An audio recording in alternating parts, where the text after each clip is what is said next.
Yeah, so my name is Bhuvan. I got a rank of 1471 in the JEE Advanced. I got a mains rank of 2074. How do you balance your studies? When do you start studying for advanced? How long do you study mains? Preparation wise, there's not too much different other than just practicing previous year questions or mock questions. Mains is more about speed and accuracy, while advanced needs a little bit of patience when you're solving the questions. Organic chemistry is like one of the subjects where there is so much information available that you'll get lost. Hello, and welcome to the next episode of Meet the Stars. We're lucky to have with us today some of the stars from Deeksha who've done very well in the JEE Main and JEE Advanced examination. Come, let's talk to them and listen to them and learn their story and see what is it we can learn from them, which will help us in our journey as we go ahead. Yep, we have 6 of our students with us today. We have Bhuvan. Bhuvan, you want to introduce yourself, a little bit about yourself? Yeah, so my name is Bhuvan and I studied in Deeksha Main campus and I got a rank of 1471 in the JEE Advanced exam. I studied in Delhi Public School, Bangalore South in 10th standard, which was CBSE. And then you've come to Deeksha Main campus, did your PUC with your competitive studies. And Yes, sir. what are your colleges you're looking at? Your first round of counseling is over, so what colleges are you looking Yes, at sir. now? I'm currently looking at IIT Bombay Aerospace or IIT Madras Electrical, sir. Wonderful, wonderful. All the very best. I think very soon the final rounds will be out. Yes, also, sir. right? Excellent. With Bhuvan, we have Varun. Hello, I'm Varun Armalia. I studied in Deeksha Main campus, Also at main campus. and before that I was in Sudarshan Vidya Mandir CBSE. You did CBSE, then came to main campus, did your PUC with competitive studies. And what ranks did you get in the JEE Main and JEE Advanced? In JEE Mains I got 4193, in JEE Advanced I got 3650. Lovely, lovely. And what colleges are you exploring? What do you want to do? I'm exploring, to be honest, I had an interest in fundamental physics. Very nice. But since fundamental physics doesn't have that many jobs right now, I'm considering other options. My current option is IIT Roorkee Engineering Physics. You've already got one. Yes, the I've already first got allocation, you've got it. But in the next round, I'm hoping for IIT Roorkee Mechanical and IIT Indore Electrical. Electrical, mechanical. Wonderful. Did you write the ICER examination and look for pure sciences or not? So you only wrote the engineering examinations. Wonderful, wonderful. Varun, we have Prerana. Hello sir, myself Prerna. I am from Deeksha Tyagaraja Nagar. I studied in Modern Public School, Girinagar, which was purely of ICSE. My JEE main rank, it is of 3,559 and Advanced. JEE Advanced, it is 945 sir, the category rank. Wonderful, wonderful. And the interesting part is you wanted to be a doctor, you joined the NEET program, and then 3 months before the exam, you decided to also write the JEE examination. Excellent. Not really sir, but we had a fight in the family, like in our family we even have engineers and doctors. So they were like, just write. Even I was like, okay, I'll just write Write off both. and come off. But I didn't know I will come with flying colors. Wonderful. And what are the choices you have now? So first round I got IIT Kanpur Aerospace. Wonderful. So in Fantastic. second round I got IIT Dharwad Computer Science. So Computer I'm Science. seeing for IIT Madras or IIT Bombay. You also got an ISC? Yes sir, IISc. IISc Aeronautical. IIST sir. IIST, Space Technology. Yes sir. Oh, ISRO Thiruvananthapuram. related this one, Thiruvananthapuram. That is also Aerospace. an option there. Very nice, wonderful. And medical counseling has not yet started. No sir, like the next week, Next week it will 15 come. July. And if you get medicine and you get IIT Dharwad Computer Science, what will you do? My passion is for medicine sir. I Medicine. want to First choice serve is people. medicine. So Very nice, wonderful. Very nice having you with us, Prerna, and definitely the students would love to hear more from you as to how you balance both medicine and engineering going together. We also have Sanjay with us. Sanjay. Hello, Sanjay Esbhat here. I'm from Deeksha Kengeri campus, and I'm also an alumni of SJR Kengeri Public School, which has an ICC background. And So from ICSE you came into PUC and Deeksha and did your competitive studies along with that. Very nice.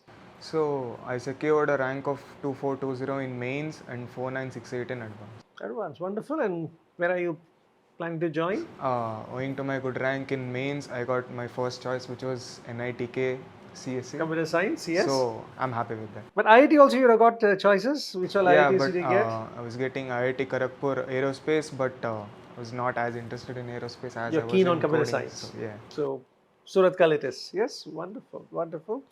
And we have Abhinav with us. I'm Abhinav. I studied in Deeksha Main campus. I got a mains rank of 2074 and an advanced rank of 2264.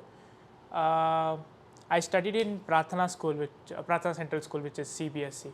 You did CBSE, then you came for your PUC in main campus. Along with that, you did your competitive studies. Very nice. And which colleges are you looking at next? In the first allotment, I got IIT Jodhpur Computer Science. I'm looking at IIT Ahmedabad and IIT Gandhinagar and IIT Hyderabad.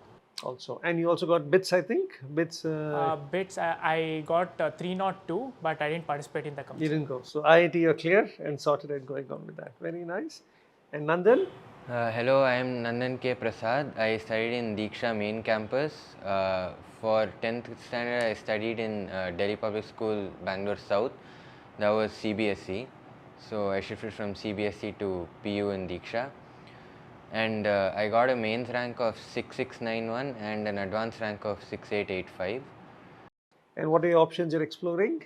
Currently, I have IIT Indore Engineering Physics, but I'm hoping in further rounds for IIT Hyderabad or Guwahati. And even NIT you would have, I think NIT Computer Science or IT you would have got with your rank, NIT right? Electronics.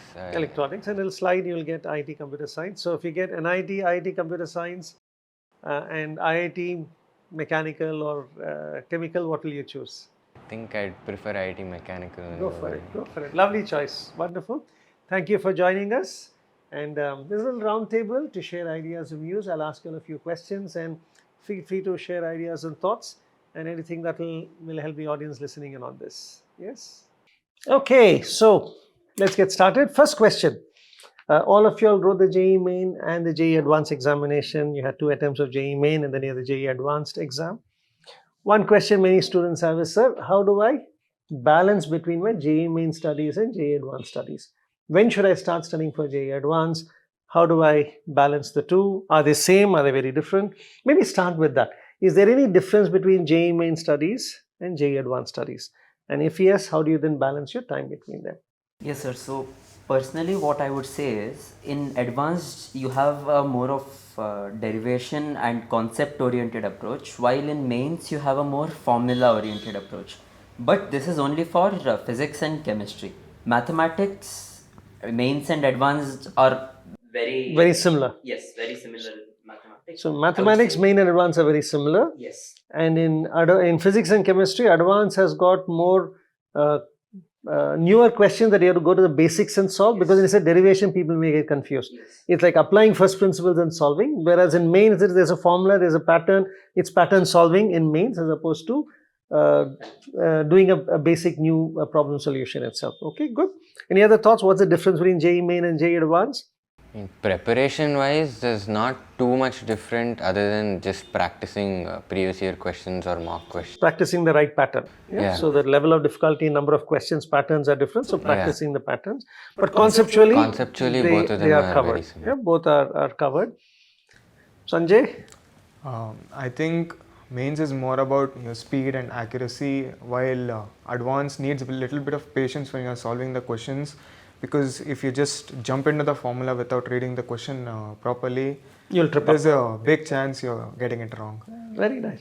So advanced may be new and you got to go deeper in. Mains may be pattern based, formula based. You can solve it and go forward. Which then comes to the question, how do you balance your studies? When do you start studying for advanced?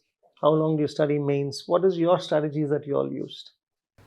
So for me, it was basically all throughout 11th and mostly 12th also, it was focusing on mains. Okay.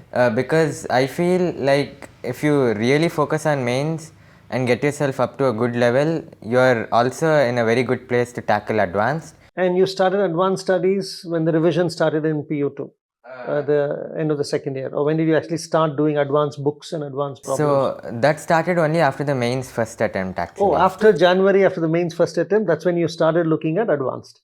Yes. Seriously? Yes, sir. Okay. Before that, we used to solve a few advanced questions here and there just to get the feel of it. But focusing on advanced only started after the first And attempt. it worked of well it. for you. You cracked the exam, you've done very well over there. But other thoughts? I'm sure other people have had other strategies. I actually started from the beginning for advanced only. So right from Towards 11th standard or halfway through 11th or end of 11th? around halfway through 11th, when I had enough concepts to at least, try Start to looking. attempt. Yeah. Okay. When you say advanced, you actually started doing books, different level of books, or Yes. I started doing questions from the end of reference books. okay, okay, So, advanced yeah. questions. I How didn't do successful were PYQs. you? Uh, I would say about 50% of the time I would get it. You could get okay. And didn't that take more time? It took a lot of time, but I would say it's time well spent because Why? it developed my concepts much better than easier questions would have. Would have done. So deep diving into it, thinking about it, build your foundations and your basics became very clear, and so that helped you later on both for the JEE Main exam and the advanced exam. So different schools of thought. One school of thought is, hey, do your basics well, do your PUC and your JEE Mains well, master it, ace it. Then you have enough time to do your JEE Advanced. The other is do JEE Advanced from the beginning to get your foundations clear. Use that time to get your basics concepts clear. Okay, good. Any other thoughts? Adding to both of their points, it's a big misconception that people think PU studies is separate, JEE Main studies is separate, and JEE Advanced preparation is separate.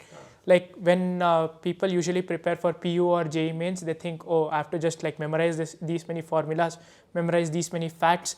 But you could also be doing conceptual based studying along. While doing that, yes. It is not specifically advanced preparation, but that will surely help you in advanced, because advanced is an exam which tests your concepts very deeply. So it doesn't matter if you don't know a very obscure formula, but if you know the concept, maybe you can derive it in the exam and use it. And you'll figure out the solution. So You'll work it. you should understand that they are not exclusive and all overlap to an And very extent. important, you also use the word PUC. So PUC studies is also integral with your JEE Main studies and advanced studies. It's all conceptual anyhow, correct? Mains and advanced, there are many NCERT based questions which you have to study. Be good in PUC as well. No, I was just like agreeing. Did you also do like Bhuvan that did your mains till January of the second year and then Yeah. did advanced, or did you start from the beginning? No, from beginning of second year was when we first like started looking at advanced just as a thing, but still the focus was still on mains. It was only after the first attempt that we realized, okay, fine, Now I can start doing we're at advanced. this level and we need to be at this level for advanced, so we have to like start focusing on that. Advanced. I would reciprocate with Bhuvan. As you said, main focus was always on mains till first attempt. After seeing my result in mains, I was pretty confident that I could move ahead with advanced, and that is why I gave more focus on advanced even during my JEE Main session 2 days. And you focus on advanced that time. So after January, your full focus switched to advanced. And in hindsight, all of you, if you had a choice to redo your study process, would you stick with the same strategy, or you would say, you know what, maybe I'll start advanced in year one, like what Varun said? Or Varun, would you change your strategy and say, you know what, I will do mains and I'll switch over in the end? What would you all, in hindsight, would have done? I think stick with it. Stick with your method. Prerna, Sir, what did you do and what would you advise friends to do? like according to me, time really doesn't matter, sir. If you start like in 3 months or 4 months, if you have a goal of going into IIT, like half of the battle you have won, sir. The decision is made and you're working towards it. Yes, sir. Like Very good. we will only start preparing ourselves, sir. Like 50% we are like, okay, we'll be in IIT, our life will be settled. Like so many people think like going into IIT, life will be settled. So people obviously like they'll get some like this natural. So when should you start studying? Looking at advanced problems, advanced books. Is it that important, or doesn't matter whether you do now or later? The result will be they get your concepts clear. To be honest, I started for JEE Advanced like in just 20 days, sir. In 20 days, I completed. Before the advanced exam. Yes, sir. Abba. So Like I otherwise- had my NEET, no, sir. Like on Correct. May 4th. And then after seeing my May this one, I was like, I didn't do well in NEET. So I had like 1 week, I was in that mood only. Then I started preparing JEE Advanced. So maybe where like in NEET I dropped, maybe that motivation like it got me work hard into for advanced. in JEE Advanced. So you actually became serious for advanced 20 days before the 20 advanced days exam before. and sat and focused, looked at the papers, studied and went through with it. Very interesting, wonderful. I think different schools of thought. One school of thought is, hey, let's start from 6-7 months after the 11th standard, start looking at advanced and using that to build up your concepts. The other school of thought is look at the standard questions, build your concept, then go to the tough ones afterwards. Both work fine. It's worked for these children, so there's no one right strategy. Choose a strategy that will work for you all. Yep. Nice schools of thought, ideas. Next question. Subjects. JEE Main, JEE Advanced, you have math, physics and chemistry. What was your strategies to master each of these subjects? Did you use the same strategy for all subjects, or the same set of books that you use for them, or you had different approaches to this? And also keeping in mind JEE Main versus JEE Advanced. How did you pan out with these three subjects? Guess the preparation strategy for JEE Mains and Advanced remained comparatively same for all three subjects. As in, chemistry was more about memory. Correct. And like just the basic concepts and facts. Both JEE Mains and organic Advanced. Chemistry has a lot of logic and Yeah. mechanisms, Yeah. and physical has got applications and problems. Inorganic general chemistry is more of facts. Inorganic was throughout same. And yeah, I felt for chemistry also discussing with teachers, organic and physical especially, was a huge help. Discussing with teachers and with our peers, all kinds of problems, all kinds of concepts we were exposed to. So take each. So for chemistry, let's start with chemistry. What was your strategy to learn chemistry? Did you do NCRT, then you did 100 questions, then you went to Mains or Advanced, or I took Morrison and Boyd and I studied it first? What is your general strategy for chemistry in general? Let's start with that. Varun? Sir, what I did was I first took our organic teacher's notes, RP sir's notes. I studied them very thoroughly. So, what was taught in class, notes Yes. and manual, you sat and mastered it. Yes, Okay, that is this the was first step. for organic. Then I did NCRT of organic, and then I started solving PYQs. Basically, I did what he told me, so it worked out. And worked. Okay. Others, what did you do for organic?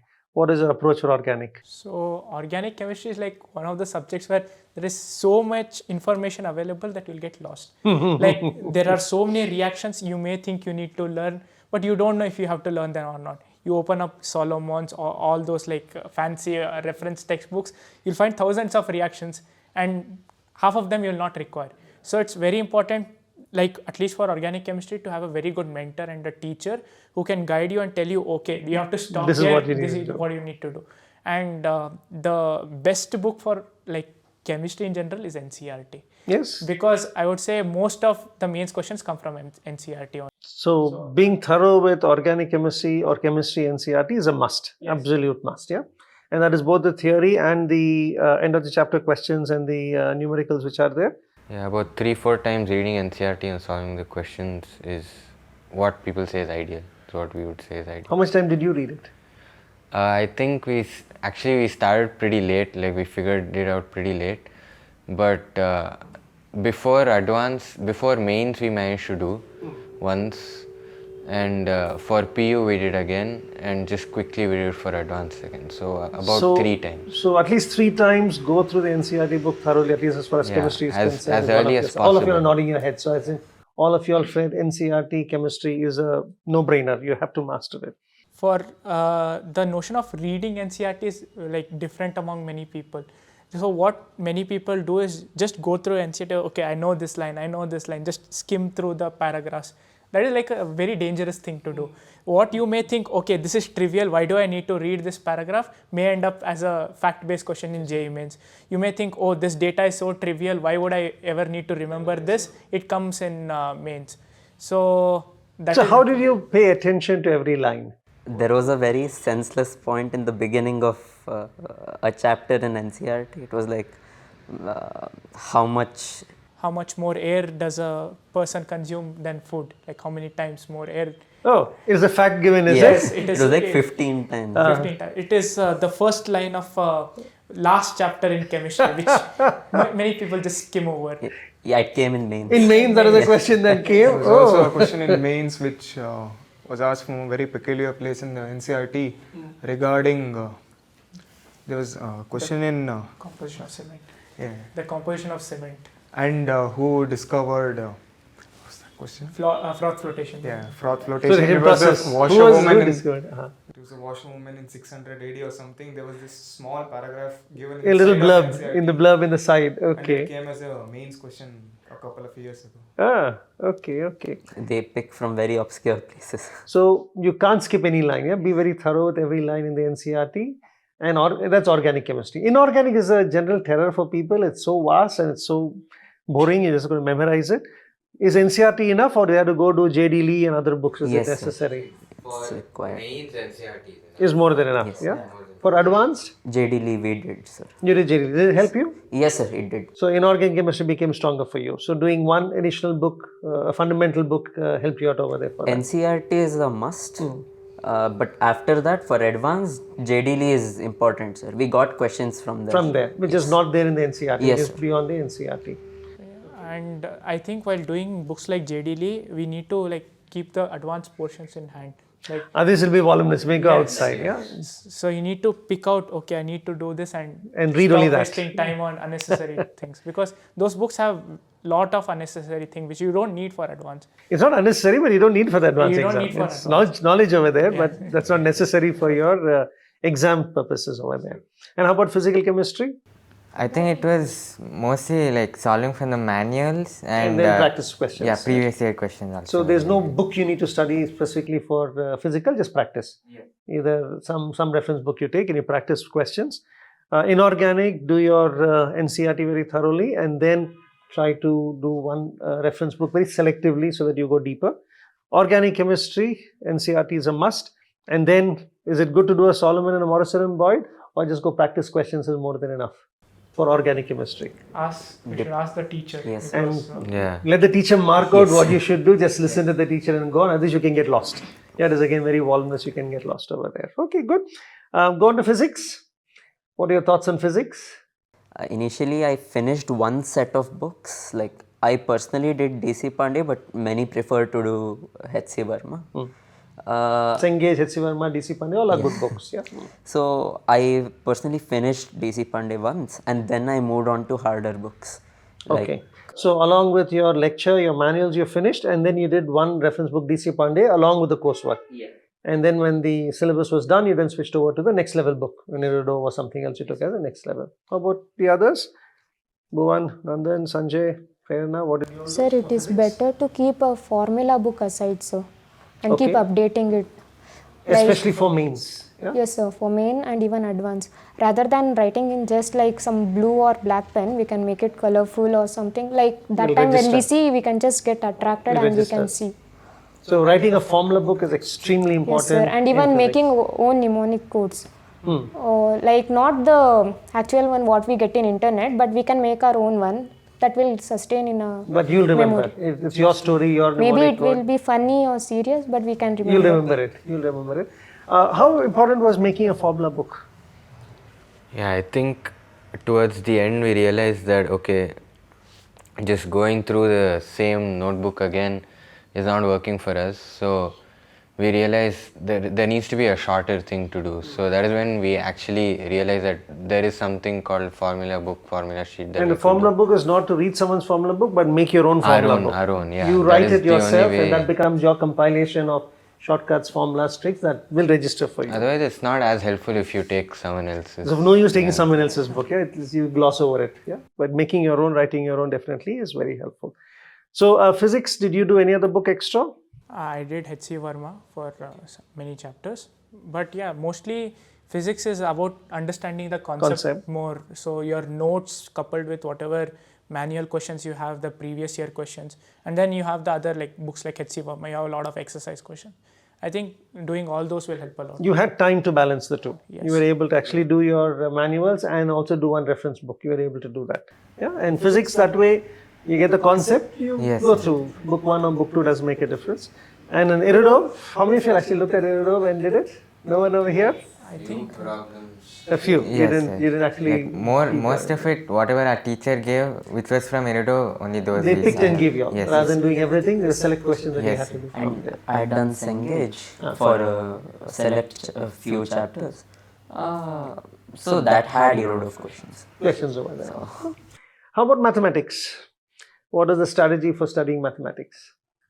I mean, I think one very important thing was like getting exposed to a really wide variety of problems, because the main thing is you're only applying the basics in every question. It's not something which is like There's no R&D involved. yes sir. And so like as you solve more and more questions, you get more and more comfortable in using a certain concept or a certain method to solve some problems, and I think that was what was like mostly helpful for So I'm hearing something different here, that hey, in mathematics, main and advanced are more or less the same. Yes, That's sir. one thing all of you all told me in the start. Whereas for physics and chemistry, doing R&D, going deep was the way to go. You got to get your concept very clear, especially for advanced.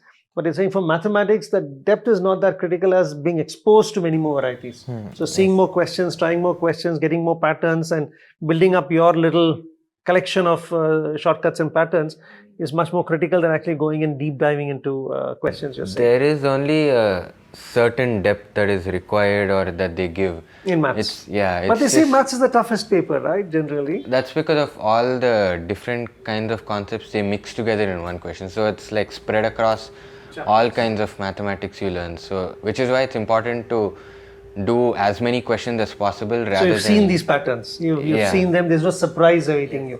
So in mathematics, if they create a pattern you've not seen, cracking it is very difficult.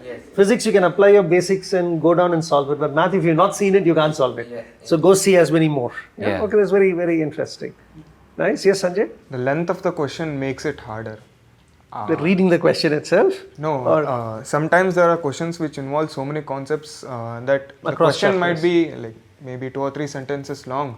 But when you're trying to solve it, you come across each and every concept which you have to apply, which might take 10-20 minutes if you're not good enough or if you're not done enough It's not in your practice. fingertips. So the hardness of the question is not what makes math tough, but the length of the question. The time we need to invest in each question is what makes it Always I hear maths paper, it's not that I couldn't do, I didn't have time to do. It's just too long. Especially And in mains. In mains, especially in mains. And you're able to circumvent that if you've seen many more patterns, many more types, and you know it, and quickly you finish it off, yeah? Rather than actually having to sit and deep dive into it. It's more of the pattern clicking in the exam. Like even if you've done the question at home, if it doesn't click it, in the It's going exam, to take your it's time. no Yeah, point. you're not going to finish it in that Yes. 1 minute or 2 minutes, which is over Like there. there will be a different way. The approach you are using is probably correct, But but it'll it'll take very long. There is a shorter way of doing it, and that should click you. If you've done it 2-3 times in the past, you'll know immediately, hey, I use this, I'll get the answer. Do the substitution, I'll get the answer. And that comes from practice over there. I think another thing which makes math tough is the ability of the problem setter to make you get tunnel vision. Like the problem may be framed in such a way, for example, the problem may be framed in such a way that you may think it's a problem from conic section. Turns out you don't need to do all the lengthy calculation, and it's just a problem which uses the midpoint theorem you learned in 9th standard. So you're right, they try to trip you up by making you go down a rabbit hole in a different direction. You've got to be able to see the trick in it. Excellent, wonderful, very, very nice, very informative. So we learned about physics, chemistry and maths, books, how to study, what to study. And when you finish studying, you always go to a test. And at Deeksha also, I think you had every week a test, a PUC test, a competitive test, and then went through the whole year. Then you had your revision test, then that got over, then you had your grand test. So test over test, I think you wrote a lot of tests. Can you share your thoughts on that whole thing? Should we write tests? Should a student write tests? Should he take it seriously? What should you hope to get from the test? Why are you taking a test? What do you hope to get from the test, especially the tests initially and the tests later on? What has your personal experiences and journeys been? So like before when we had test, we used to get the marks like via message. So when our friends, they used to ask, we used to say some high marks and we used to keep quiet. But once when our college, they decided to keep it on the notice board. So that's the time when all of us became very Jittery. Yeah, The truth was out. Yes, sir. Like that time the competition we had got. And I say people not to keep backlogs. So keeping so many backlogs, and at the end it will be like full of tension. And it will be full stress. And after like in the test we have to actually attend for everything, not like if you have not read the question, but we'll know how the exam atmosphere is, how the exam setter sets the paper, and even about how like where do I stand without studying or with studying, where do I stand. So get one to. is you get to see where you stand by writing these tests. But what did you do with your test, your weekly test? Did you write it seriously or not? Yes, sir. Yes. I wrote it seriously. And then afterwards, did you look at the paper or you tossed it out and done with it? Actually, I think we used to kind of do that in the beginning of the first year, but we later realized that, so me and my brother used to sit and discuss after paper. each and every test what went wrong, what could I solve, what could he solve, could we solve it in a better way, and like that will really help you. One is obviously it'll tell you whether you know that chapter well or not, but it'll also tell you, hey, for this kind of problem you have so many different ways of approaching it, maybe this is the best one to pick. And so when you're discussing with your friends, There's a lot of learning yes, that sir. happened. How many of you actually went back and looked at the papers afterwards, your weekly test papers, and went through your mistakes and reviewed it? So all the successful kids over here have gone, looked at their papers afterwards, reviewed it. I know it's a little tough to do. You got bad marks. The last thing you want to do is open that paper once again. But the purpose of writing the paper, according to the students here, is not to see how much you know, but to figure out what you do not know and to cover that gap. So going and either talking to your friend, reading up a book, talking to your teacher, making sure what you got wrong, getting that cleared is extremely important. Yeah. And now, compared to your stage now in the Deeksha system, you write the test on Monday. By the time you go home Monday evening, your results come to you along with the entire paper analysis saying question number 1, what level of difficulty, you got it right or wrong, how many students got it right or wrong, question wise the entire data along with your question paper and along with the solution. So it's available, very easy for you to quickly go and check where you've got right, what you've gone wrong. So doing that closure is definitely very helpful. That is the weekly test. How useful were the revision tests and the mock test, grand tests that happened afterwards? Did you all write it? Yes. Faithfully, studiously, yes, till the end? And at some point, 2-3 tests every week you were writing, right, to the last stages. How useful was that practice of writing all those papers? It was the most important part of what we have done, sir. Doing those mock tests, yeah? Why was it important? How did it help you all? Because they are basically like free trials to the game you're about to play. So you need to take it seriously. So you could get a feel of what you would be expecting. Finally, what it's going to look like, yeah? Because all the weekly tests all said and done is small. It's not all chapters all together, 3 hours with the pressure and the tension. So it's a dry run of what you actually get. I think all those mock tests are where you can experiment the most. Tell me more about it. So what kind of experiments did you try in the exam hall? So it's more of the order you attempt the question and how you deal with the questions you left in the end. Like what order will you attempt them again? Either math, physics, chemistry, or physics, chemistry, math. You can figure out what works for you by experimenting, okay? The general approach is to take your easiest subject first and keep the toughest subject for the end. But I have friends who have taken the toughest subject so that they can be done with the toughest subject, so that more time is available for the easy subjects, okay? I think it works for different people. Like for some people, maybe keeping the toughest subject at the end would just add to the stress. Yeah. Because you'll be fatigued by the two like subjects you have already written, and now time is running out. Yeah. And you have to attempt a subject which you are not very good at, and it's hard to. So I think in those mock tests, you can really experiment what works for you, and you can use that in definitely fine-tuning your strategy is one of the biggest advantages of doing the mock tests which are there. Like writing more tests is to increase the probability of the concept clicking in the exam. That's also important, yeah? Yes. It should click. Yeah. And more tests you write, it's more likely that idea will click at you when you're in that exam environment looking at that paper over there. How about bubbling strategies? Yeah, there's a lot of controversy about it. Is it better to solve the whole paper, ticket, and bubble later, or bubble it? I think for JEE it doesn't matter because it is online. How about timing? Did you do 1 hour, 1 hour, 1 hour for every paper? You do half an hour, half an hour? What are the general strategies you played with? That is another thing you can experiment in all the grand tests, mock tests and stuff. Like how much time would you spend for each subject? Like for us, chemistry is more of memory, so we try to spend less time on that. To finish it quickly. Gave that time to maths instead because maths is generally lengthy. We try to find a balance between physics and maths also, because sometimes physics could be lengthy, sometimes it could be easy. Correct. So did you do 45 minutes, 45 minutes, 45 minutes every subject, and then last 45 minutes for your best subject? Or what is the strategy different people, what did you all use? Actually, finally when you wrote the exam, what is the strategy? Or 1 hour, 1 hour, 1 hour? What did each of you all try to do? So personally, I used to try and finish chemistry within the first half an hour. Half an hour, done. Finish And it. physics in the next 45 minutes. So I would have more than an hour to spend on maths. 1.5 on maths. Yes, sir. That was a strategy which worked for you and Yes, you sir. nailed it. What is your strategy for the Sir, what actually happened was during the mock tests, I would do chemistry for the first 35 to 40 minutes, and then physics for the next 1 hour, and maths for the rest 1 hour, of the 15 time. minutes? Huh? Like physics, I usually took more time than The 1 hour you maths planned. Oh, because okay. I thought I'll get better at Marks. in physics.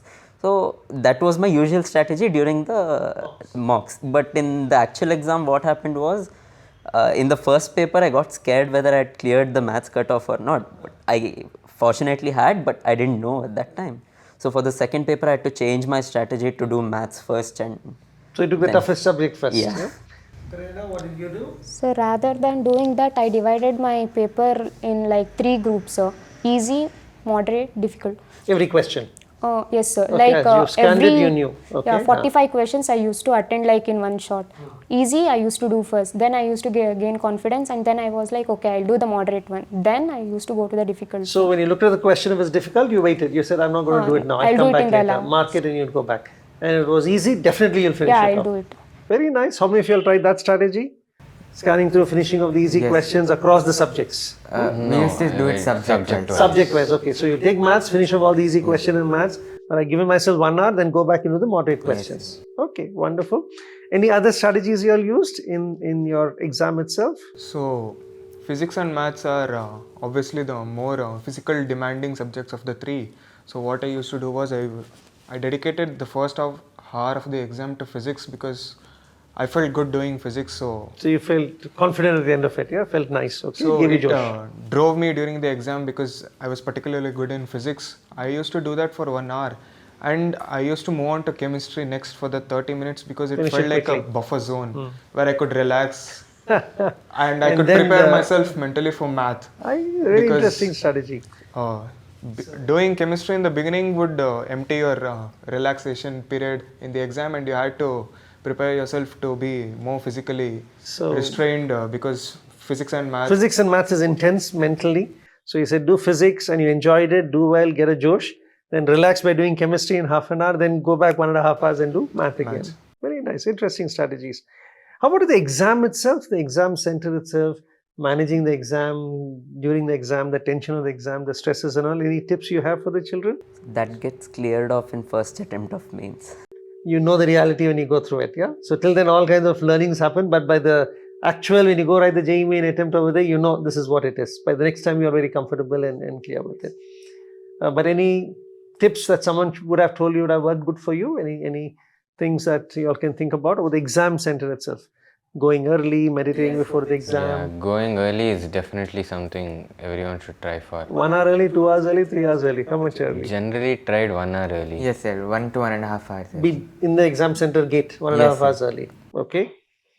How about meditating before the exam, talking to friends before exam, not talking to friends before exam? I used to listen to music before the exam. Yeah. So you land up there 2 hours early, listen to music for a while because you're not soothing allowed music. inside the center with the headphones. So just hum it to myself while sitting in front of the computer while That's what I trying to did. meditate. Oh, good, good. I personally drew caricatures. Oh, while waiting for that 1 hour inside? No, like I went 20 minutes earlier on purpose. Okay. Like I can't sit for very long without doing anything and then focus after that. So if I have very little time before the exam, then You can sharp yourself and to do that. Adding to what Varun said, I think that's also a point where you go in later so that you have very little time between the time start of the exam. But the registration process in the exam takes very long, and it's better if you get a seat early than standing in a line for 1 hour straight. So there is this Goldilocks zone wherein you are not too early or not too late. Because if you are too early, you start getting anxious. Anxious because you have too much time on your hands. You And if see you're the late, clock ticking down in front of the computer, you have 1 hour left, you have 50 minutes left, Time bomb. and you are starting to doubt yourself.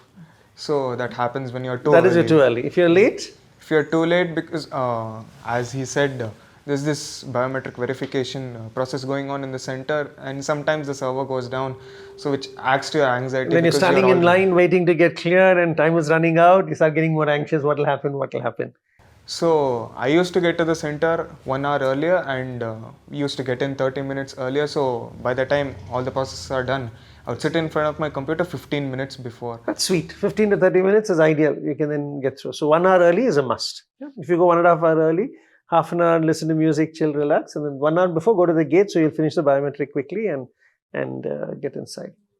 I also think like some small things like having a meal before the exam or like using the washroom before it starts is like important, because it's definitely not fun to write an exam on an empty stomach, nor is it fun to write one with a full bladder also. I agree, yes. So I think all that counts. And it's very important because your exam centers are far away. You've left home at 7 in the morning. You've not eaten, yeah, and you use the restroom at 7 o'clock, and then your exam goes on till 1 o'clock, 2 o'clock. So you're right, making sure you. How many of you all went to the exam center and had breakfast in the car at the exam center? Yeah, mostly that's the norm. Yeah, pack it up and go, and 8:39 eat something and then get in. Very valid piece of advice. You may be tense, you may be nervous, but make sure you eat something. Don't go on an empty stomach, doesn't help. At least a little bit, not too much, but little bit you have to eat. Don't fall asleep. Yeah. Lovely, wonderful. One last topic I'd like to discuss on the academic front. When I was talking to you all, and most of you all I think are in the same group also, I heard you did a lot of group studies and working together. Yeah, could you describe more what exactly you all did, what worked for you all, and how you all put the whole group studies things together? Sir, when we self-studied at home, if we found a question which we couldn't do even after like three or four attempts maybe, I would just post the question on the group and ask. So you had a WhatsApp group or Instagram group of just the 5-6 of you all? Yes. Teacher was also not there. It's just friends. Yes. Okay. And that group only had academic questions or all kind of gossip and stories and forwards? No, Usually it was academic, sir, because gossip and all offline we can separately. talk. So largely it was academic based postings that would happen. Till the exam was over, it was like all academic. Purely academic. And so suppose Nandan posts a question, then one of you all would see it, then just note it down, solve it, then take a picture and post it back. Yeah? Wonderful. So you all, the group itself kept solving whatever difficult questions you all got across subjects. Yes. And you didn't worry about, hey, there's a good question, I tell my friend about it, he'll get more marks than me, he'll do better than me. That didn't strike you all? No, I guess We that's usually why. competed with each other, not for solving the question, but for finding a better way to solve it. That's nice. Yeah. So it helped us in finding easier ways to solve a question, so we could save more time. So the kick you got in is number one, solving it when he didn't solve it. But then, hey, I solved it better than you was a better kick that you got. More rewarding, more rewarding. Very nice, excellent. So do you, if you wanted to rate the effectiveness of this whole thing in your learning journey, yeah, 10% of your learning happened because of your friends solving this, or 50% of your learning happened, or 2% of your learning happened because of this group and discussion. How important do you think it was in your At learning least process? 50%. Half your learning happened because of this group and interaction. Yeah, it started pretty early on in 12th, so like All through 12th. revision of concepts and all, if any doubts were there, you just used to discuss with each other. Very powerful statement. How about the rest of you all? Yes, similar. I would So ante it up 50%. to about 90%. 90% of your learning happened because of this one That little was thing you did. the last to join this group. I joined this group when we had maybe 2 or 3 months for the January attempt. 3 months so I before. learnt a lot with this group. Fantastic. Very interesting. I think this is something students out there should note. Half their learning happened because they had a small group, only academic, kept posting the doubts, friends kept answering it. They learned from each other tremendously just because of this interaction that they had. So continue on with the group studies. Definitely what came out from you all is forming a small group, sharing your questions, having your friends clarified was immensely helpful in your learning process. Yeah. But there's one more thing I heard from you all when I was speaking to you all before this meeting is that you all would divide and conquer. Can you talk more about it? As friends, as a group, what did you mean divide and conquer? So basically there are vast topics in physics. The most generic one is electrodynamics, wherein first you learn about current, electricity in the basics, and then you move on to magnetism, why it occurs, and then its effects, and then you move on to last chapters such as AC. So what we used to do was, there were 6 of us, so we created 3 pairs. Each pair would take up one topic, go through a short passage which covered every concept there was, and then we used to solve problems, the tougher ones, the easier ones, Multiple everything. books. So this group would be responsible in that topic, go across various books and solve. Okay, and then what? So since all six of us were along the same intellect level, so if the two of us could solve a particular problem, we would just consider that all six of us could solve the same problem. But So if nothing interesting, huh? if there is anything interesting or intriguing, we used to note it down, and then after an hour of all this, we used to meet up, and then one by one we used to discuss what we found out, what might be useful in the exam, a little bit of tricks. Or any tricky problem, difficult problem, you bring it out. Yes. So basically, suppose I had 6 books to study, for example, you broke it up among 6 of you all, each of you all scanned the books for 30-40 questions, then the toughest questions there, you pulled it in together, yeah? And that way, effectively, each of you all studied the 6 books, got the toughest questions from there, then solved it together, discussed together, and finished it up. I think that's brilliant. JEE, sir, like it's a very huge book. Big fat book, yeah. So what we did was we divided chapters for each Each of person you all, to do. yes. They made notes from that chapter and they sent it out in the group, and we just studied those notes. So the summary of what is necessary was made by one of the students and shared to the others. And so effectively, each of you all have studied that 6 chapters rather than spending the necessary time. There wasn't restrict to JEE alone. It was like towards the end we tried to make summary sheets for a lot of different chapters across maths, physics and chemistry, and we just said, okay fine, we can do these chapters, we can do these chapters, and we put PDF of it and we just posted shared it to everyone else. to the group. Fantastic, very nice. And what else did you use this group of divide and conquer for? What else did you all do with it? How about mock tests, question papers, other things also you would share and discuss over here? We used to search for question papers around the internet, like.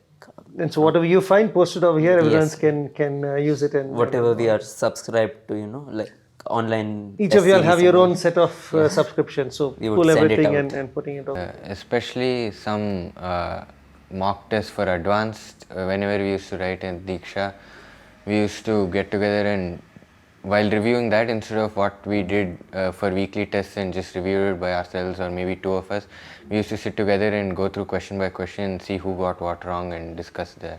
So it was like a group studies that time when you're Yeah. reviewing your Yeah. paper after in the advance, and you were in the hostel or you're in the Judicial program Service. together, right? So you all were together. So you written the paper, then worked together, discussed together, and that brought out more other ways of solving it. Like you say, it's not about getting the answer, the quicker way, the smarter way of getting the answer. You spend time doing that. The places where we lost marks were more important than the places where we got the marks, because that's where we were lacking, and it was different for everyone. So Correct. we could cover the entire paper that way. And through each other, you could figure out the trick that will cover your weakness By the end of the day, we could solve each and every question in the paper. in a smart way. And that is why we owe at least 50% of our chemistry marks to Abhinav. Yes. Very nice, very nice. Sometimes when you solve all these mock tests, there is a small possibility that you get the correct answer following the wrong method. And then you're completely convinced, oh, I know this concept, I don't need to worry about it. And once you sit down and someone's like, bro, Yet explain it to me. It's like, The truth will come out, yeah. And you're right, you learn the subject much better when you teach someone, yeah, because they're going to question you, and you've got to be solid in your basics to be able to explain and answer it. I think this is absolutely an eye-opener. Working together as a group, not to sit and study as a group, study by yourselves, but have a Telegram group or a WhatsApp group where you're sharing academic questions, and then divide and conquer. You have multiple books to finish, especially revision stage onwards. Split up the questions, review it, then get together, share the best of questions. When you're doing revision tests, sit together and see what is the smarter way of solving it. I think these have been fantastic study techniques these children have adopted, and this is something every child out over there, get that little support system. It'll double the effectiveness of all your studies. And the good thing is you're with friends, you'll enjoy it, there'll be a lot of laughter, a lot of fun. The process also will be much smoother and nicer. A question many children also ask me often is, I'm studying a chapter and I'm going deeper and deeper and deeper. When do I know, when do I decide I've done enough? Because I take any book, JEE, like you said, is a voluminous book. Yeah, I can study 3 months only or inorganic chemistry, 5 months only organic chemistry. At some point, I'll draw a line and say enough and I should go on. How did you realize that, yes, I've done enough, this concept is good, I'm okay with this, and I go on? How did you figure that out? I mean, as much as we say, like try not to divide your questions into different groups like PU level, then mains level, advanced level, CET level. Like it kind of helps because if you're able to solve the questions which come at the PU level, then you know that you understood up to that extent. And if you're able to solve up to like advanced level, then you know that you have a very good grasp of that concept. So I think obviously solving the questions which have come in the previous papers is one indication of how well you know that concept. It's not a guarantee that you will always be able to solve questions of that level, but it's a like a pretty good indicator of how well you know that concept. Yeah, like the last few questions of your reference book, if you like take 2 or 3 questions, 5, 10 questions apart, and if you're able to solve each of them properly, like without any fluke or anything, uh, I would say it's enough. Conversely, you can argue there is never such a thing as that you know a topic enough, right? You can never say if you will be able to solve something in advanced level, CET level, PU level, mains level, any level. As far as personally what I think is maybe there could be a time limit you set as chapter wise, depending on 1 weightage, 2 importance, 3 just in general how you feel about that chapter. For example, if it's a chapter you really like, you can spend a little more time on that. And rather than looking at say how well can I solve the toughest question in this, it's how many questions can I do across all kinds of books and all types of questions, previous year questions, mock questions, anything, just in this much time, versus how deep can I go. There shouldn't be a limit, or even if there is a limit, it's not as important to stick to a limit. Boundaries blurred. Yeah. I think for the most part, at least for 80% part, your material and the reference books you're following along with the PYQs outline the boundaries that you need to stick to.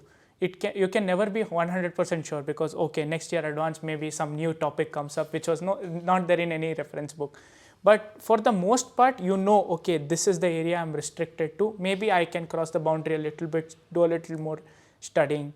But at the same time, I think it's important for you not to lie to yourself that, oh, I have understood this topic completely and I don't need to do anything more. That happens a lot because once you do very hard advanced problems, maybe in your mock tests or in your PYQs, you're like, oh, this is a one-off, maybe this will never come again. Why do I need to study this? I know this concept enough, let's move on. I think that's a thing you should not do.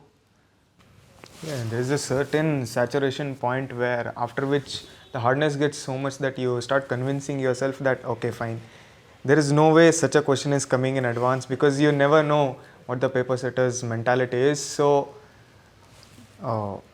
as Nandan said, it's good to keep a time limit on questions, because there are questions which need not require so much time, but the harder they get, I think restricting them to 4 or 5 minutes, if you are able to do them perfectly without any fluke, I think that's when you are confident for a particular topic for that particular exam, because different exams require different levels of intellect in the same topic. So One of our teachers used to say, don't go beyond 8 minutes. If you take beyond 8 minutes, you're not good enough with that concept. See the solution. So Like I would say the education, it is like some ocean where it has no limits. So according to me, my suggestion is get a friend, explain him everything. If the friend asks the doubt to the person and if he is not unable to explain, then you are like zero in the topic. If you are able to clear all his doubts, then perfect, yeah, you can move to the next topic. Yeah, as she said, I think like teaching someone also gives you an extremely good like indication as to how well you know the topic yourself, and like the more you explain it, like the clearer it becomes for you, and also you'll start to see it in different ways which you never thought of because of maybe the kind of questions they ask you, or maybe you're just trying to explain it in a simpler way in which they'll understand. Adding to Varun's point, looking at solutions, at least this was a problem I faced initially where for very hard problems, I would just look at the solution and convince myself, okay, I know the solution now, let's move on. So that's very easy to do when you're dealing with especially math, because once these really difficult problems have very small solutions, they skip a lot of steps, they outline the basic solution, and you may convince yourself that you know the solution, but you won't. Those are all concepts you would have seen before. It's like, oh, it's just these concepts. Yeah. Then I'll know how to apply it. And sometimes they just take some random theorem from somewhere, apply it. They get answered in one step, but we don't know what the theorem is. So, plus they don't even mention it sometimes. It's very annoying. So I think it's important to take a step back, like sit, okay, I have seen the solution, now can I recall what it is and what it is trying to do, what the approach taken was, and then like move on, instead of, okay, I couldn't solve the solution, I couldn't solve the question for 10 minutes, I see the solution for 30 seconds, move on to the next question. That doesn't work. The solution, there is a particular way which you start doing the question. So if you're getting stuck even after seeing the solution, I would rather suggest to continue doing it in your method, because after seeing the solution you however know that you know the answer anyways.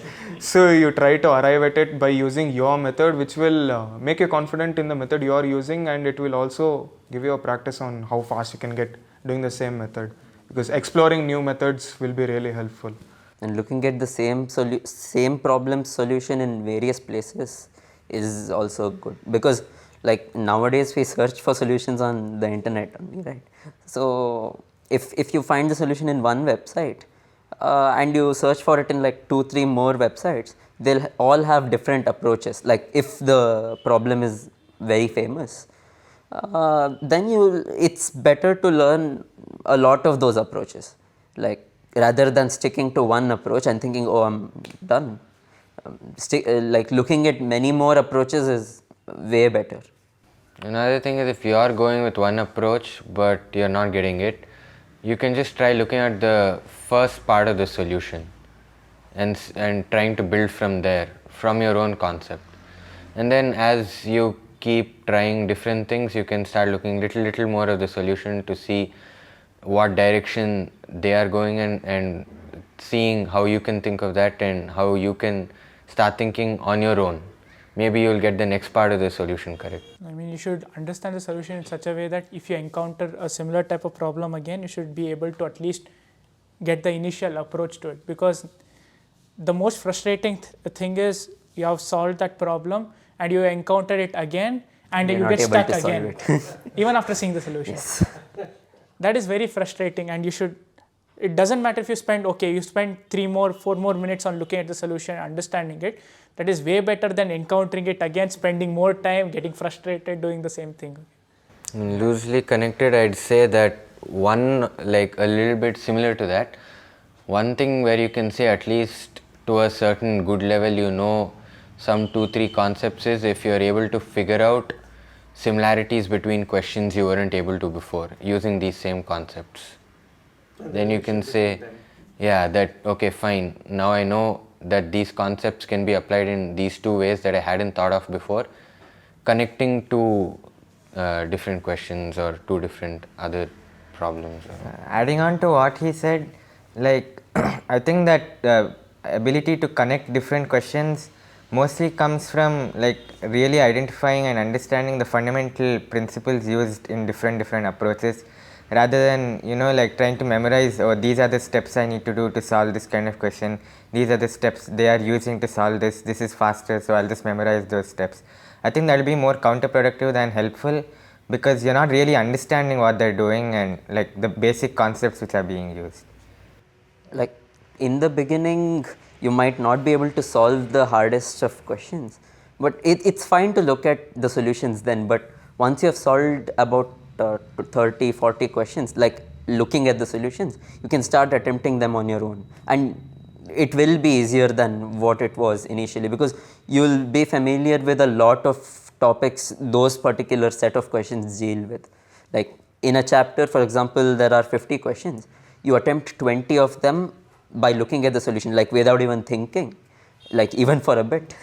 And then the next 30 questions you can do without looking at the solution. Like that's the approach I followed at least. Very nice. So I had a lot of ideas coming out. When do you know that you've studied enough? Prerna said one of the best ways is go teach a friend. And if a friend asks you questions, you can clarify it. You've learned the subject well. Yeah, that's the best way of figuring out whether you've done it well or not. Another suggestion that came, I think, from Bhuvan and Varun, thank you, Varun, was set yourself. I take a particular book, I take a reference book, I look at the end of the chapter questions. I'll say, okay, I'm going to try random 7 questions here. If I'm getting 5 or 6 of them right, I'm prepared enough, I'm well enough. Random questions or previous year questions, I do it, I verify it and go forward. Another school of thought was, hey, maybe set yourself a time limit. Give yourself, I'm going to sit and do it. I'm going to spend 2 hours on this concept, do as many questions as I can, and then finish it off. But over there, you'll be in a dilemma, because if I'm stuck up, should I read solutions or not?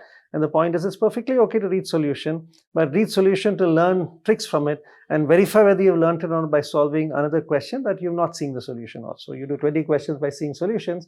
The next 30 questions you should solve without seeing the solutions. And you spend that 2 hours, you finished it, and you say, hey, I'm able to solve it by myself. Then you say, I can go on with my learning over there. Yeah, wonderful. Very, very nice. Thank you so much for sharing those thoughts over there. One more question. 2 years you spent with us, been through that journey. What is it about Deeksha that really helped you with this whole 2-year journey? How helpful was it, the various aspects of Deeksha? I would say personal attention, sir. Like we were assigned Deeksha parents. They were very helpful, sir. Especially RP sir. For me, he was assigned for both years. He was very helpful, sir. He was also our DP for both the years, and he took a lot of initiative to figure out specifically like what problems we were facing in his subject, organic chemistry, and also he made sure that like we approached him to, he was the teacher we knew most at the beginning, so whenever we had a doubt we used to message him, like whatever subject, and he used to put us in touch with the other teachers and give us their numbers and all. So he was basically our network into all the teachers and doubt clarification in Deeksha. I think his method of teaching, and in general the method of teaching of all the faculty at Deeksha, is really good. So the way we learned organic chemistry is like a subject feared by all. It's like so many reactions, so many reagents, so many names to learn. But the way we learnt in class was, he used to teach us concepts, and in each class there would be 2 to 3 problems you would write on the board, let us solve for some time, come over, look at what we are doing, tell us a better approach, or you are going in the wrong direction, like guide us in the right path. And even for physics and math, you had all these things, like you get a tough question from a reference book, like okay, Irodov. Doesn't matter if it takes 20 minutes of the class, we are doing only one question. That question will teach us much more than whatever we do for the rest of the class. Just okay, here's the PPT, here's the problems, we are going to solve all of these in this class. And that really helps a lot, like the faculty paying personal attention to each student and like letting us do our own approach first before like, okay, this is the solution, you are supposed to do it this way, there's no other way or something. They don't give you the solution up front so that you solve it properly first. The second thing is, when you are trying to solve it, a lot of the teachers like Avdesh sir or RP sir, they used to come over to see what different approaches we had, rather than just say, okay, fine, who all got the answer and this is the solution or whatever. They used to like try and ask us what different approaches we could get to solve the same question. Came up with some interesting new approaches there. Adding on to the teaching methodology which Abhinav mentioned, I think one thing which was probably really helpful was the kind of structure in learning which all these different lectures brought. Because it never used to seem like we are going in a random direction, jumping from topic to topic. It always seemed like one continuous flow, like from the beginning to the end of the chapter, and I think that made sure like everything was covered, and most of our teachers used to follow that pretty diligently, and obviously add in their own extra concepts whenever they saw fit. So continuing with Bhuvan's point, convenience is what made it so easy for the 2 years, because it was so well structured that I finished NCRT beginning and the EOCs and the tests of 10 or 8 questions which are at the end of every lecture made it kind of a stepping stone between me going from NCERT directly to other reference books, so I could gauge myself whether I had to do NCERT again or I could move into deeper concepts. So those questions actually really helped. And I think the way we learned physics, like the faculty taught us, was also really good. I remember this incident in the beginning of our 12th year. GC sir enters the classroom. He asks us, do you know laws of reflection? And he asked us why, like why does it work? And none of us were able to answer. And that really opened, like, what do you say? The gates to Fermat's theorem. Yeah, so it helps us, okay, what I've been doing is just memorizing these random formulas. Okay, the derivation starts from here, from this assumption. Okay, fine.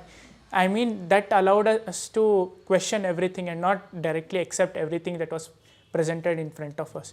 And I think for at least physics, that's a very good mindset to have, which our teachers developed. He brought practicality into the subject, GC sir. Yeah, another thing in physics, especially with GC sir, was that he himself used to ask us like all these basic things, and he gave us a day or two to try and come up with our own solutions. And whenever we used to, he used to like keep probing like why or how and stuff. And that's when we realized that, okay, fine, this concept that we learned in first year is connected to this. So then he used to talk saying, okay, these two are actually so similar, which is why we have a connecting branch, or why scientists even thought of thinking in the same way, because they realized, okay, there are these two connections, maybe the third principle is also similar, so let's look at that.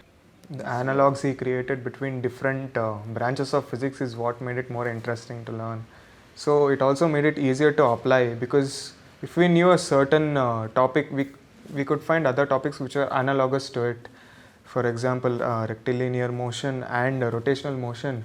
So if you are good at linear motion, you could apply the same laws, but there were different analogs, so you could come up with new laws and you could apply them in every.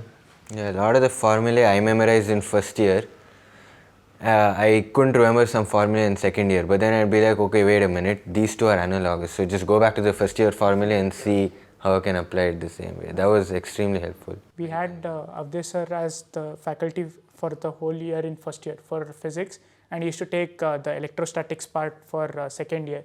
So electrostatics and gravitation are so connected that we didn't have to put much effort into learning electrostatics, because most of the things were very analogous to gravitation.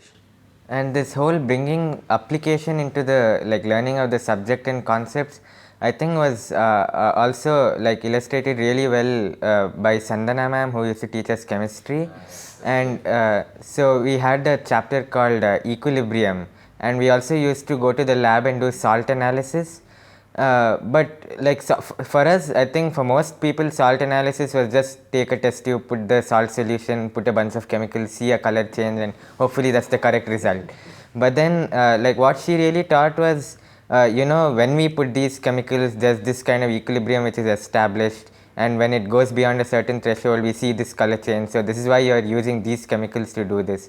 And I think that really interests students to kind of look into it more or learn the chapter better than just memorizing different formulae for different questions. So basically, when I logged into the educator, I felt it's so good, the app in terms of software and everything. Then after I started attending quiz. I didn't do it to check my knowledge, but to check the rankings, where do I stand, and the timer, I would see so how many competitions were there. There were some people who used to complete 10 questions in just 30 seconds, and I wasn't able to solve it even in 30 minutes. And even while coming to the Deeksha manual, what we had, the paper one, I think it's the recycled one or something like that, but it's very useful. I have even given it to my other college friends also, and they have found it very helpful. And when I talk about the NEET manual particularly, whatever I referred to JEE was NEET only, but it was way more helpful for me for JEE exam. Yeah, I think one thing which Educator did really well was because all students across all Deeksha campuses used Educator, for these tests and all, it gives you a very good idea as to where exactly you stand. So maybe how fast you are you like faster than average, or is your marks better than average, or maybe you know who are coming top consistently. So maybe if they're in your campus, you can always go and talk to them and try and find out what they're doing better than you, so that you can also improve yourself. I guess Educator app is the best one, cause like when we go to relatives' house or like some friends or some outside, we can't carry all those books. But in this Educator, like in just one click, we get everything. Like only we need is internet, and we have to be keep on updating it on from time to time. I think it's the best thing. Like in just like some 10 centimeter in a 10 into 10 centimeter device, we are gonna get all 11th and 12th thing. So that's great about Educator. So adding to what Bhuvan said, even though I met these guys at the end of second year, I had actually known all of their names in the beginning of first year, because during online classes we used to give online tests. So in the leaderboard I had seen each and every name. So I was actually aspiring to meet them one day, and actually feels good to be sitting with them here. So it always kept me motivated to stay at their level. I think like because all the PPTs and the books are available on Educator, and the same things are done in class, it becomes very easy to review whatever you did in class once you get home, or maybe you missed noting down some point, or like seeing the slides, you can recall it pretty fast, and that helps a lot. Otherwise you have to go to class, like open the slides yourself, see it, and it's more convenient to do it at home. It happened in online classes. There were a couple of chapters that I missed because I wasn't well or something. And for the notes, I just went to Educator because of those slides itself, and I just like tried to cover it up from there. So that was very convenient. Personally, I use the paper manuals rather than the PDFs, which I think the questions there are a great selection to, judge your speed rather than concepts. I mean, concepts are important certainly, but those particular questions are designed to judge speed and accuracy.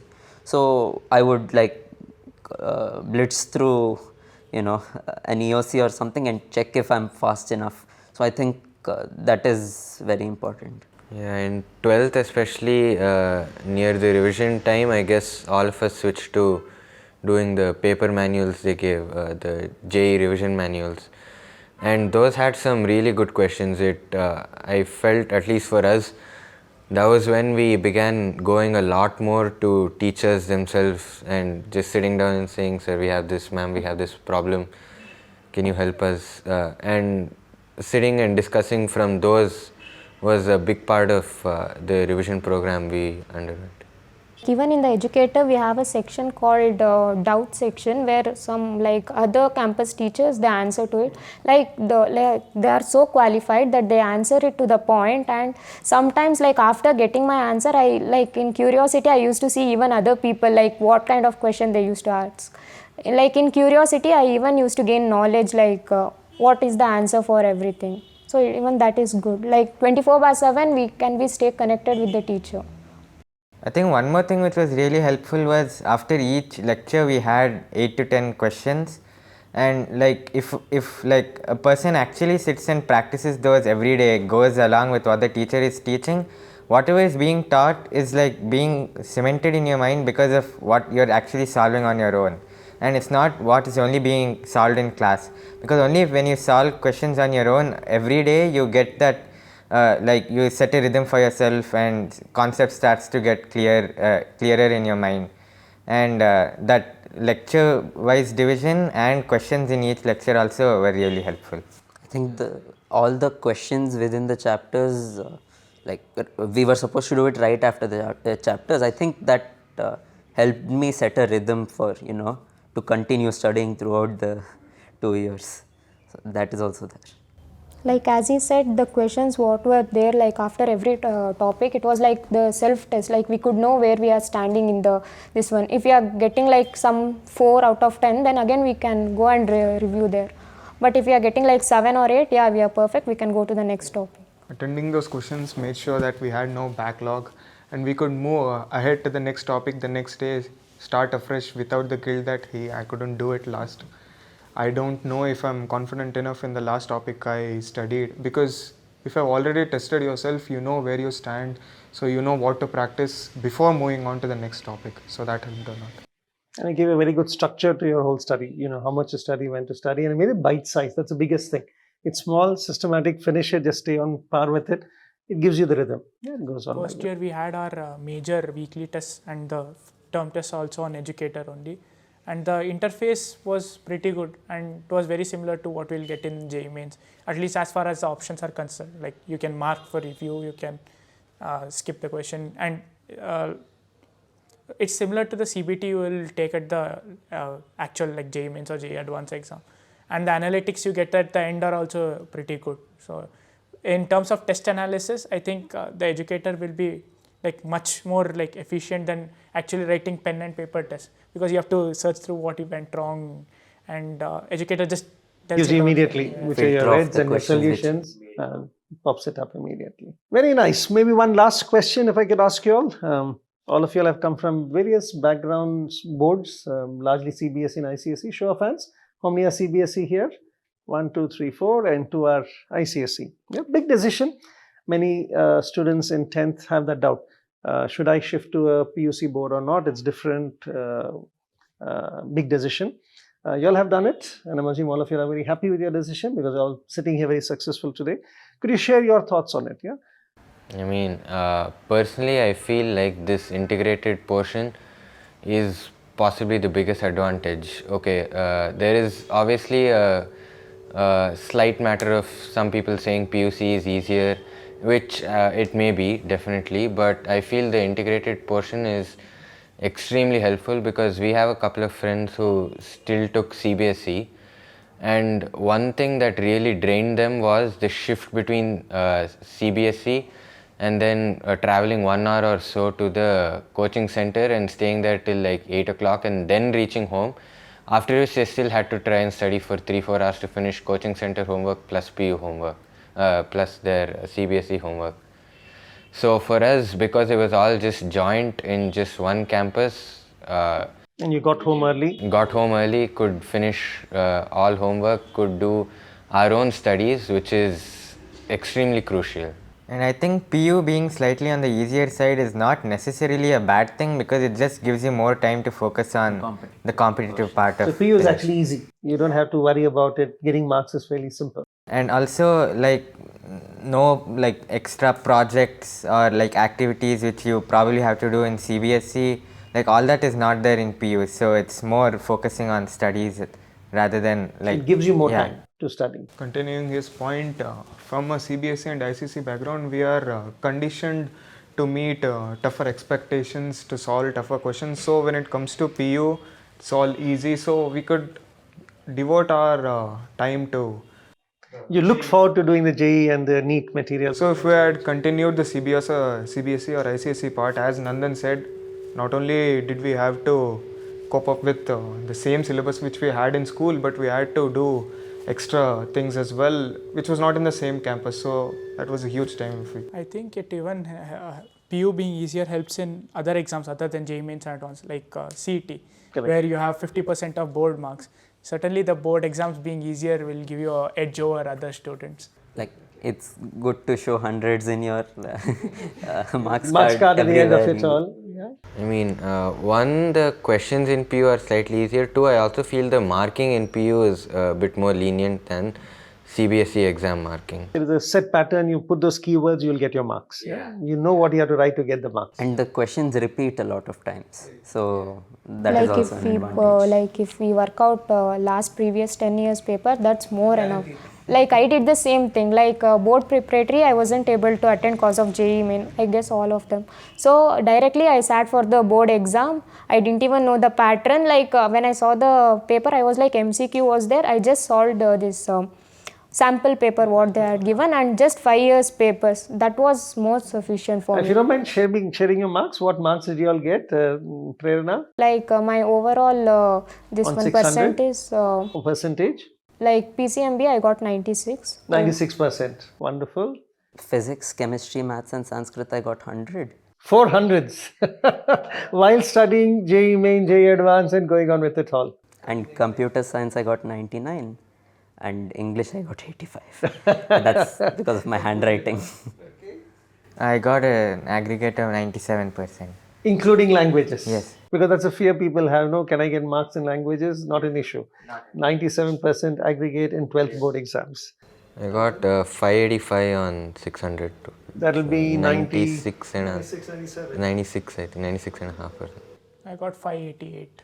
Oh, that's 97, 96, 97. So I got 91 in English, 93 in Kannada, and PCM 400s. Yeah. How many of you all got hundreds in one or more subjects? 4 and 4. So all of you all got hundreds in one or more.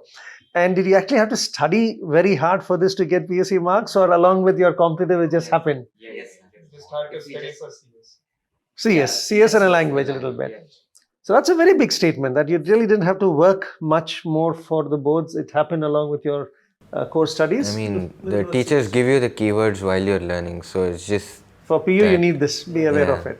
And that's more than enough. And also, I think like if people think that because you're also studying a second language in PU but you won't have that in CBSE, I don't think it'll be as much of a problem as like most people think, because it's not too much which you need to Not study. very heavy. Yes, It's not it's very not heavy. very heavy. Especially Sanskrit. Sanskrit, yeah. If you've already done it in like 6th to 10th or something, this is nothing. Absolutely simple.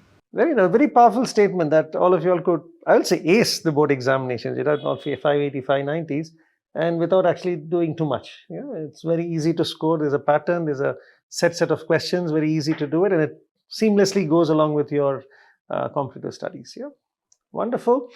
Thank you very much for sharing your time and sharing your insights. I think it's invaluable for all the children out over there. I hope you all benefit from all of this, and there's some takeaways for you all. There are some new ideas and techniques you will be adopting, and I hope it motivates you all to emulate them. They are our stars, they are our successes, and if they can do it, so can you. All the very best. God bless you all.